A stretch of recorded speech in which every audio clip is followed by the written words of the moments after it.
This is अभिनीत Sahu, I am belongs from MYL। और मैं आप लोगों से साथ डिस्कशन करने वाला हूँ। वो डिस्कशन हमारा होने वाला है अबाउट फॉलोअप। देखो, हमारी इंडस्ट्री जो है डायरेक्ट सेलिंग की, डायरेक्ट सेलिंग इंडस्ट्री के अंदर 4 बेसिक हैं जिसके ऊपर काम चलता है। The first one is list building, second one contact invite, third one plan presentation, and fourth one होता है फॉलोअप, जिसमें follow up is the game changer ये बोल सकते हैं हम। ये अपने आप में एक ऐसी चीज होता है कि अगर आपने अपने फॉलोअप को मजबूत कर लिया ना, जितने भी टॉप के नेटवर्कर्स हैं, जितने भी टॉप के डायरेक्ट सेलर्स हैं, या फिर मैं आपके लिए सीधी भाषा में बोलूं तो वो जितने भी लोगों को आप देखते हो जो एक लंबी चौड़ी पेमेंट के ऊपर है, आए बाएं पेमेंट के ऊपर है, तो वो पेमेंट उनकी बनती ही इसलिए क्योंकि उनका सबसे ज्यादा अगर कमांड किसी चीज पे है तो वह फॉलोअप पे। जैसे आप लोग अपने ग्रुप के बीच में से कुछ एक लोगों को देखते होंगे जो बहुत प्रोडक्टिव हैं, कि इनको लेकर के जाना 5, 7, 10 लोगों से मिलवाना, मतलब 2-3 एंट्रियां फाइनल करना, ये श्योर है। क्यों? क्योंकि इनका फॉलोअप मजबूत है। बट फॉलोअप एक टेक्निक है, फॉलोअप भी एक कला है और एक स्किल सेट के साथ चलता है। अब वो आपके अंदर कितनी अच्छी है, आपको कितने अच्छे से आती है, उसी पर डिपेंड करेगा कि आपको कितने अच्छे रिजल्ट मिलने वाले हैं। तो सबसे पहले तो फॉलोअप के लिए आपको ये बात अंडरस्टैंड करना पड़ेगा। फॉलोअप का मतलब ये नहीं होता है कि किसी व्यक्ति के पीछे आप भूत के जैसे लग गए। मतलब कई बार होता है फॉलोअप का मतलब लोग समझते हैं कि बस घेर लो बंदे को और घेर के हमको उसका शिकार कर लेना है। मतलब जैसे किसी के ऊपर भूत चढ़ जाता है ना, तो वैसे बस भूत के जैसे चढ़ जाना है, पीछे ही लग जाते हैं कई बार। और फिर कई बार भाई जो जिसका कांटेक्ट होता है उसको भी बुरा लगता है, जो खुद है कांटेक्ट मतलब प्रोस्पेक्ट है उसको भी बुरा लगता है, और उनसे ज़्यादा बुरा लगता है कई बार आपको अपने आप में कि यार मैं क्या कर रहा हूँ, व्हाट एम आई वर्किंग, क्या मैं इसके लिए आया था, क्या मैं लोगों के पीछे पीछे घूमने आया था, इसी चीज़ से तो मैं सबसे ज़्यादा नेगेटिव हूँ। फॉलोअप का मतलब किसी व्यक्ति को के पीछे लगना नहीं होता है। फॉलोअप का सीधा सीधा मतलब ये होता है एक व्यक्ति की डिसीजन लेने में मदद करना। क्योंकि जब आपने उस व्यक्ति को इंडस्ट्री के बारे में बताया होता है, प्रेजेंटेशन की होती है, आपने उस व्यक्ति को बिजनेस के लिए गाइड किया होता है, तो उसके मन में ना ढेर सारी बातें घूम रही होती है, सवाल घूम रहे होते हैं। मतलब कोई काम क्यों चलता है या कैसे चलता है ये बात वैसे भी दिमाग कम सोचता है, पर कोई काम क्यों नहीं चलता, कैसे नहीं चलता, ये बात दिमाग में सबसे ज़्यादा आती है। और इसको मतलब इस चीज़ को सोचने में मदद करने वाले भी लोग मिल जाते हैं। क्या कर देते हैं वो, कन्फ्यूज़न पैदा कर देते हैं।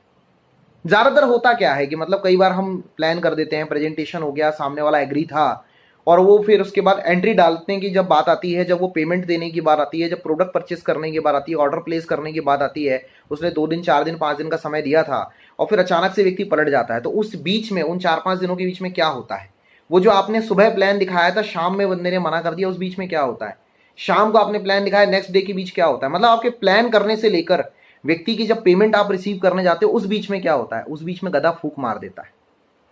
आपने सुनी होगी ये कहानी शायद। क्या हुआ, एक बार ना एक व्यक्ति डॉक्टर के पास आया दौड़ते दौड़ते, और डॉक्टर के पास आया दौड़ते दौड़ते, डॉक्टर साहब बोलते हैं डॉक्टर साहब बचा लो बचा लो बचा लो। डॉक्टर बोलता है ठीक है बचा लेंगे, हुआ क्या है ये तो बता।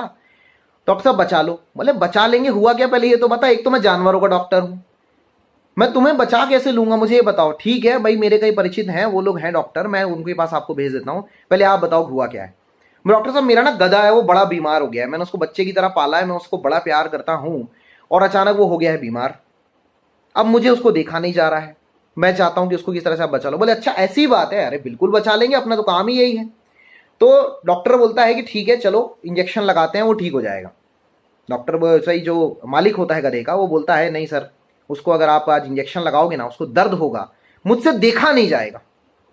मतलब जैसे आपके साथ नहीं होता, कई बार आप अपने प्रॉस्पेक्ट के लिए अप्लाइन को समझाने लग जाते, सर मत करो ना मोटिवेट, सर नहीं है ना उसके पास पैसा, जब होगा तो दे देगी ना, होगा तो दे देगा ना, क्यों बार बार प्रेशराइज कर रहे हो।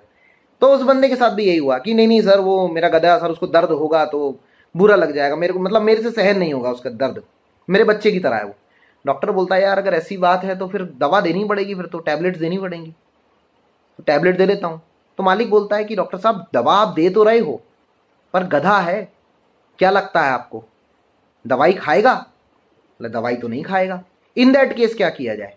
तो डॉक्टर ने क्या किया, दवाइयों को पीसा, मतलब जो टैबलेट थी उनको पीसा, और पीस करके उसकी चूरन बना करके पुड़िया बनाकर दे दी। कहा कि ये दवाई गधे के अंदर और भाई बीमारी बाहर। डॉक्टर साहब लेकिन मैं ये अंदर डालूंगा कैसे? बोले कुछ नहीं, एक पाइप लेना, पाइप गधे के मुंह में डालना और इधर से फूंक मारना, मतलब ये दवा रखना, दवा रख के फूंक मारना, दवाई अंदर। 15-20 मिनट बाद बंदा दौड़ते दौड़ते दौड़ते दौड़ते आया, डॉक्टर साहब बचा लो, डॉक्टर साहब बचा लो, डॉक्टर साहब बचा लो। बोले अब क्या हुआ? अब क्या हुआ? अभी तो दवा दी थी, अब क्या बचा लो? डॉक्टर साहब आपने जैसा कहा था मैंने वैसा ही किया, मैंने दवा ली, गधे के मुंह में पाइप रखी, पाइप में दवा रखी, लेकिन जैसे ही मैं फूंक मारना था गधे ने फूंक मार दी, अब दवा मेरे अंदर चल गई, मुझे बचा लो। मोस्टली फॉलोअप्स में यही होता है। आप जाते हो सामने वाले को एग्री करवाने, आप सामने वाले को डिसीजन दिलवाने जाते हो, उसकी डिसीजन लेने में मदद करने जाते हो, उसके मन में उठ रहे सवालों का जवाब देने जाते हो, लेकिन वहां पे जाकर आप उसे तो डिसीजन नहीं दिलवा पाते। हाँ, वो आपको जरूर कंफ्यूज कर देता है। आप जरूर वहां से ये बात लेकर के जाते हो कि यार मेरे को भी नहीं करना, यार पता नहीं मेरे से होगा कि नहीं, और भी बहुत सारी बातें उस बंदे के दिमाग में आ जाती। तो always be a doctor, not a patient.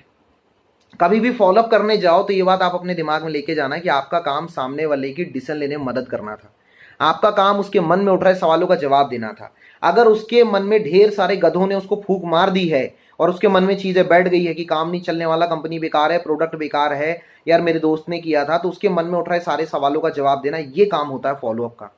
मतलब फॉलोअप का सीधा सीधा मतलब मैं बोलूं तो सामने वाले के मन में उठ रहे सवालों का जवाब देकर, इंडस्ट्री के बारे में बताकर, उसकी डिसीजन लेने में मदद करना और उसको डिसीजन दिलवाना, it is called follow up.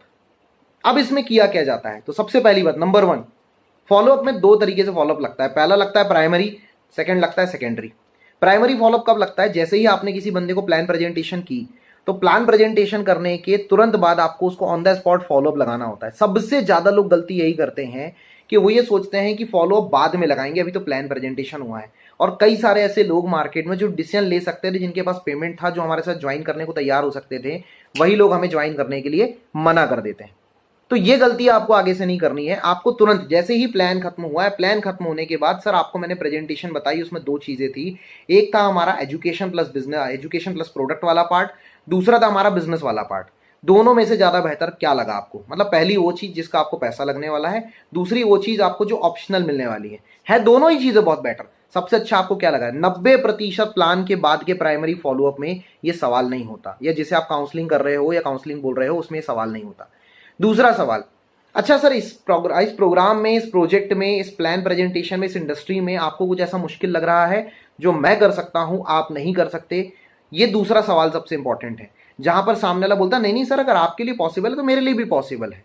Sir मुझे इसके अंदर ना ये छोटी छोटी चीजें जो डाउटफुल लग रही है, ये मैं डिसीजन नहीं ले पा रहा हूं, वो आपसे पूछ लेता है और वहां पे वो अपने सारे सवाल आपके सामने रख देता है। जवाब देते हो तो आपके डिसीजन मिलने की उम्मीद बढ़ जाती है, एंट्री मिलने की उम्मीद बढ़ जाती है। लेकिन ये दूसरा सवाल नहीं होता है।